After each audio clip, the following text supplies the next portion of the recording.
নাজমুল হোসেন শান্ত এবং মোহাম্মদ ওয়াসিমের ঝড়ো ব্যাটিংয়ে মোস্তাফিজুর রহমানের রংপুর রাইডার্সকে 7 উইকেটের বিশাল ব্যবধানে হারালো রাজশাহী ওয়ারিয়র্স। বৃথা গেল তাওহিদ হৃদয়ের অপরাজিত 97 রানের ইনিংস। রাজশাহী ওয়ারিয়র্সের বিপক্ষে আগে ব্যাটিং করতে নেমে 178 রানের বিশাল পুঁজি পেয়েছিল রংপুর রাইডার্স 4 উইকেট হারিয়ে, যেখানে সর্বোচ্চ 97 রান করে অপরাজিত ছিলেন তাওহিদ হৃদয় এবং 44 রান করেছিলেন খুশদিল শাহ।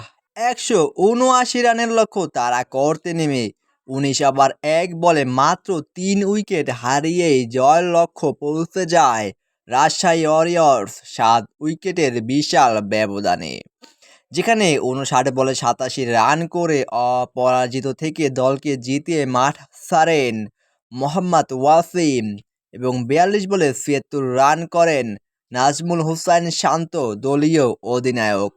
মোস্তাফিজুর রহমান দারুণ চেষ্টা করেও জেতাতে পারেননি রংপুর রাইডার্সকে, যেখানে রংপুরের হয়ে সর্বোচ্চ 2 উইকেট শিকার করেন আকিব জাবেদ এবং মাত্র 1টি উইকেট শিকার করেন মোস্তাফিজুর রহমান, তাও বিশাল রান খরচায়।